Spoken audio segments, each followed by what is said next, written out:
2024 is almost over, but it's definitely been the most interesting year for rap so far this decade.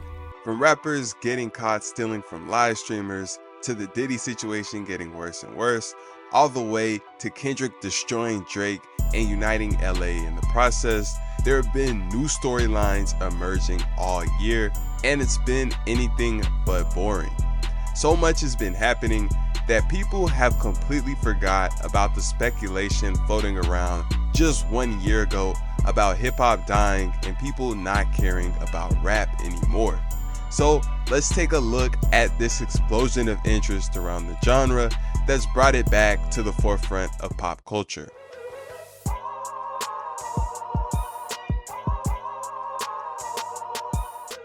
To give a quick recap, the previous year, basically every album was flopping, no new big artists were hitting the mainstream, and things were beginning to feel stale.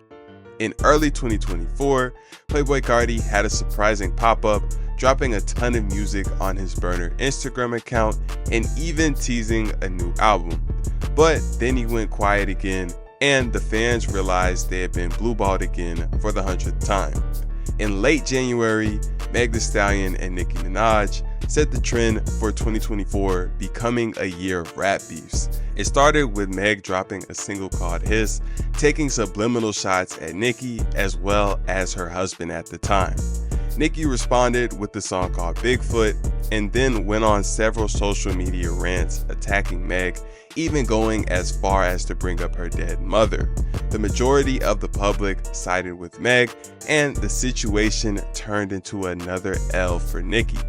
Around the same time, in late January, 21 Savage dropped his American Dream project, selling 130,000 first week and getting good reviews. But he also got wrapped up in some controversy promoting the album on Adin Ross's live stream. Since the explosion in popularity of YouTubers and live streamers, rappers realized that some of these influencers had tons of money and were easy licks. Adin Ross, a popular streamer, was one of the most famous out of these types of influencers, and in early 2024, he found himself in two bad situations. First, 21 Savage pulled up to a stream where he and Adin had agreed to gamble. For some reason, he thought that he was really going to get away with marking cards on stream without anybody noticing. But hundreds of thousands of people were watching, and the chat obviously caught him. However, Adin, being Adin, didn't press the issue. Then, less than 2 weeks later, Playboi Carti pulled up in a mask, repeated the words "thank you" in Music 2024, got a bag with $2 million worth of cash in it from Adin, and left after 90 seconds. Luckily for Adin though, his fans had his back, and both 21 and Carti got blasted on the internet. 21 returned the money and apologized, and even Carti hopped on FaceTime with Adin to do some damage control, promising another stream, but obviously this never happened. In February, Kanye dropped music for the first time after his huge spiral in 2022. He teamed up with Ty Dolla $ign and dropped an album called Vultures. This was his big chance to drop a classic and make everybody forget about all his antics. But the album did not deliver. It did 148K first week, but the consensus opinion was that it was forgettable at best, and nobody really had anything good to say about it. Yeat also dropped his 2093 project in February and did 70,000 first week. Through 2023, allegations and news around Diddy continued coming out, but in March, news broke that two of his houses in LA had been raided by the feds. This same month, Lil Rod, one of Diddy's old producers, filed a lawsuit, and a document was released from this lawsuit where Lil Rod alleged that Diddy and a redacted Philly rapper who dated Nicki Minaj had been involved in AO activities. The redacted rapper was obviously Meek, and the internet went crazy with the news. Academics was one of the first to cover it, and him doing this caused Meek to go on his worst Twitter crash out of all time, going full keyboard warrior and making all types of threats. Academics clowned him the whole time, and the situation was a bad look for Meek. 2024 was similar to 2023 in the fact that there weren't as many popular new artists to come out. But in early 2024, a new rapper called Bossman D-Lo popped up with his own unique style and quickly began blowing up off his hit single, Get In With Me. These niggas talking out of their neck, don't put no coughing out of your mouth. I'm way too paranoid for it. On March 22nd, the entire hip-hop world was taken by storm when Metro Boomin and Future dropped a project called We Don't Trust You. Overall, it was a quality project with surprise features from artists like Playboi Carti and Travis Scott. But one song in particular stole the spotlight, a track titled Like That featuring Kendrick Lamar. On this track, Kendrick took clear shots at Drake and J. Cole, calling out First Person Shooter by name, which was their collab that dropped the previous year. Fans were aware that Kendrick and Drake had been taking shots back and forth for years, and Drake and Metro Boomin had problems as well. But the diss confirmed unverified rumors about Future also having problems with Drake. It was later revealed that the majority of people on the Metro and Future album had beef with Drake because The Weeknd and Rick Ross also had problems with him. The Kendrick verse sent shockwaves through the entire rap world and had people talking about a potential civil war with Kendrick, Metro, Future, and Rick Ross going against Drake and J. Cole. We Don't Trust You did 250,000 in first week sales. Extremely strong numbers given what rap albums had been doing through 2023. Everybody was talking about Like That and the Future Civil War. 2 weeks later, on April 5th, J. Cole surprise dropped a mixtape titled Might Delete Later. And the last song on this mixtape was called 7 Minute Drill, and this was a song dissing Kendrick. This is what fans had been waiting for. The battle was finally starting. But suddenly, 2 days after dropping the diss, J. Cole made a statement at one of his concerts, basically admitting that he had let the internet get to his ego, and he put out a diss track that he didn't really want to make. In my spirit of trying to get this music out, I ain't gonna lie to y'all, I moved in a way that I spiritually feel bad on me. I just wanna come up here and be publicly be like, bruh, that was the lamest, goofiest shit. And I say all that to say it made me feel like 10 years ago when I was moving incorrectly. He apologized, and after the first week wrapped up, he took the song off of streaming platforms. His statements matched the opinions expressed by Joe Budden, who had called the diss weak and said it sounded like Cole didn't really mean what he was rapping. But the internet took this apology as Cole being scared of Kendrick, and they dragged him for it relentlessly. Then, 5 days after the apology, Metro and Future dropped a part 2 to their previous album, which was titled We Still Don't Trust You. And this album had a feature from J. Cole of all people. This album also had more disses aimed at Drake. A$AP Rocky, who wasn't on the previous one, decided to hop on and diss Drake as well. The next day, a leaked Drake response at Kendrick, Future, Metro, Rick Ross, and everybody else who dissed him surfaced on the internet. Fans weren't sure if it was AI or not, but a couple days later, Drake dropped the official version and titled it Push-Ups. It wasn't a crazy diss, but it marked the real official start of the rap battle. Rick Ross was literally waiting for it, and in less than 24 hours, he dropped the response track. The internet began talking and speculating about when and if Kendrick would respond. Drake followed Push-Ups up with a second diss using AI-generated Tupac and Snoop verses, accusing Kendrick of being scared. Drake fans began hopping online, acting like Kendrick had a time limit to respond or he would lose. A couple AI-generated Kendrick responses surfaced, but Kendrick himself was quiet and no one knew what his next move would be. In the meantime, another conflict found itself in the music. Quavo and Chris Brown had found themselves beefing over females, and in late April, Chris Brown dropped a diss track where he got disrespectful, saying that he hit Quavo's ex while he was still with her, and that when Takeoff passed, everybody wished that it was Quavo instead. Quavo responded with a diss, bringing up Chris's ex, talking about his past with Rihanna and calling him a crackhead, but it didn't hit nearly as hard as Chris's diss, and it was pretty clear that he lost.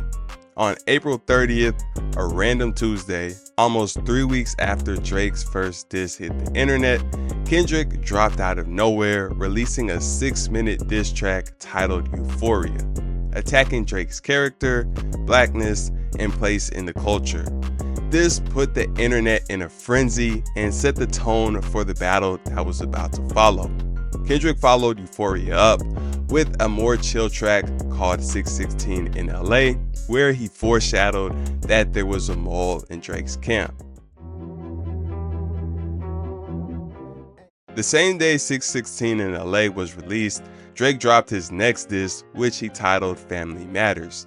The track was 7 minutes and went much further than the first one, accusing Kendrick of being fake conscious, putting on an act, and secretly having problems at home.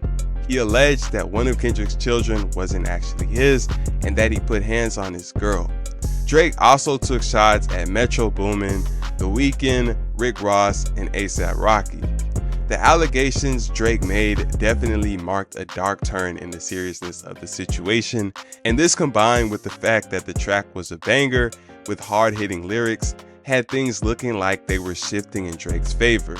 The internet was buzzing, but before Drake could even celebrate, literally 2 hours after Family Matters was released, Kendrick dropped another song titled Meet the Grams. The song was on an eerie beat and took the dark turn that started in Family Matters to the extreme. Kendrick wrote it like a letter to all of Drake's family members, and on the record, he accused Drake and the people around him of being PDFs, and he also accused him of having a secret daughter that he was hiding from the world. This unexpected drop, combined with the scary beat and crazy allegations, completely stole the spotlight and took all the attention from Family Matters, which had only dropped a couple of hours earlier. The next day, he dropped a track called Not Like Us, and this was the icing on the cake. Kendrick doubled down on his PDF and Culture Vulture allegations on a catchy mustard beat that people could dance to and bump in the clubs. Drake dropped one more response claiming that he fed Kendrick fake information, but people weren't buying it. The damage was done, and the consensus opinion was that Drake lost. Overall, the beef was the biggest publicity boost hip-hop could have ever received to lift it from where it was the previous year. The two biggest rappers in the world beefing and dropping back-to-back songs caught everybody's attention. The hip-hop heads who were listening to the bars as fans of the sport, the casuals who just like trendy music, the blogs, and the people into gossiping about crazy rumors. There was something for everybody, so everybody paid attention. The attitude that people had in 2023, where nobody really cared about what was going on, was gone, and people were now locked in to everything going on. We could go band for band, fuck that, we can go M for M. Quarter mil for the Maybach truck, double R with the factory. About a week after the Kendrick and Drake beef ended, Gunna dropped his album One of One. This time he had big features like Roddy Ricch and Offset, showing that the industry had come around and was now showing him love again. The album did well and was another solid project, continuing the strong run Gunna had been on for the previous couple of years. Unlike Gunna, up into 2024, Lil Baby's run had been experiencing problems, mainly internet narratives saying he was falling off. But in May of 2024, he teamed up with Central C on a song called Band for Band, which became a massive hit, quieting these narratives. Then about a month later, he hopped on a song with Bossman D-Lo titled PJ, and this one also did numbers. May also brought more updates in the Diddy situation when an old video hit the internet of him putting hands and feet on R&B singer Cassie, his girlfriend at the time of the video. The video was extremely shocking and drew tons of outrage, and although it was a very serious and sad situation, it resulted in a funny moment when Cameron made an appearance on the news and was asked about the situation.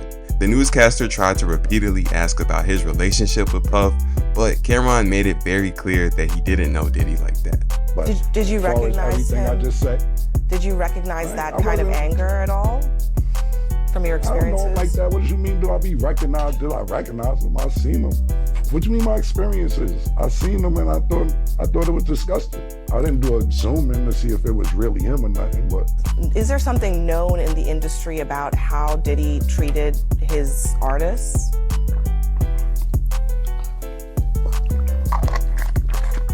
So I'm gonna get some cheeks after this horsepower joint.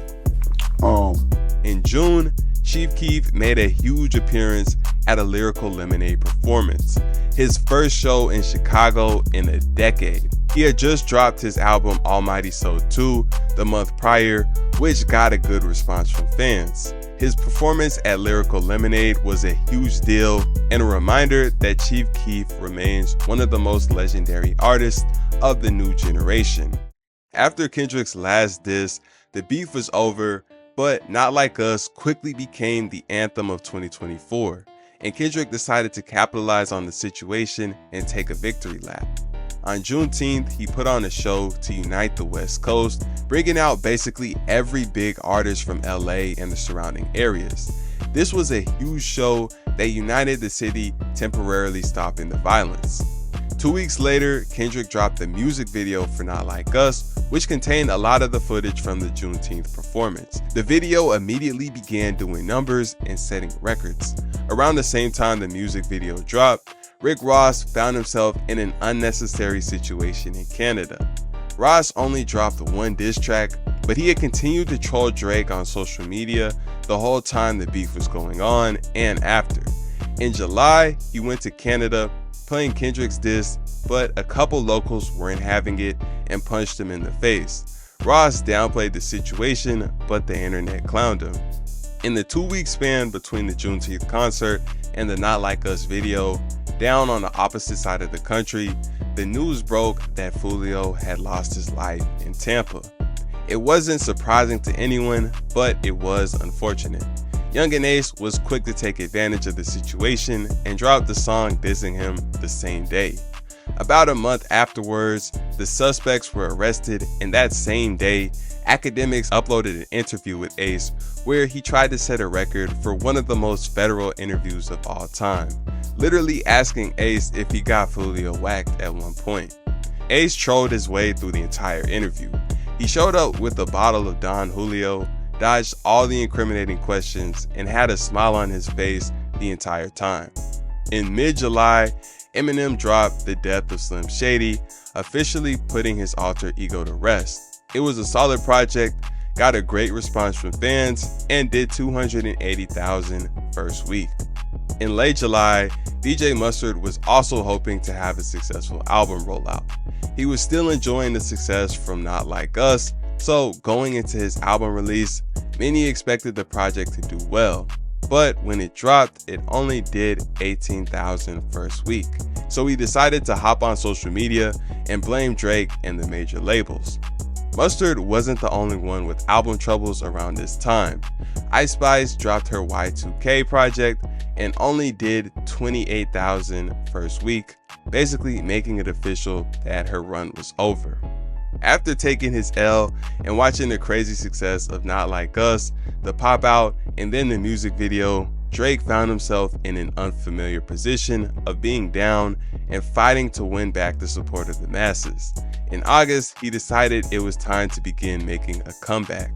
On the 6th, he dropped 3 new songs and 100 gigabytes worth of behind-the-scenes footage gathered over the past decade, with the goal of getting the masses to see him as a relatable person again. This move got mixed feedback. Some appreciated it and liked the new music, but others continued to drag him and say that he was never coming back. Drake dropped a couple more songs throughout the month, continuing his efforts to recover, and even seemed to hint that he might be starting round 2 of the beef with Kendrick.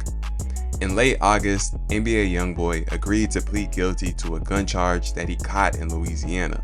Before then, he had been sitting in jail for 4 months after being arrested as part of a prescription fraud ring back in April. In September, more news surfaced around the ongoing Kendrick and Drake storyline when Kendrick was selected to perform at the Super Bowl halftime show in New Orleans. He made an announcement in a short video on YouTube where he took shots at Drake again, saying that there aren't any round twos when you lose a championship. You know, it's only one opportunity to win a championship. No round twos. The announcement caught everybody off guard. Many of the fans were expecting Lil Wayne to be chosen, given the fact that his home city is New Orleans and he always reps it. The decision was up to Jay-Z, so when the news broke, people immediately hit the internet with all types of speculation and rumors about Jay-Z's decision. Some said he was doing it to get back at Drake for something he did. Others said he was doing it to get back at Birdman for problems they had had in the past, and others said it was because of something Wayne did. Regardless of the reason, the situation made tons of noise, adding to the growing plot around Kendrick continuously handing Drake L's. In recent news at the time of this writing in late September, Diddy has been arrested in a New York hotel where he was found with 1,000 bottles of baby oil, and given everything that's been hitting the internet over the past year, it looks like things are finally over for him. So throughout 2024 so far, hip-hop has been anything but boring.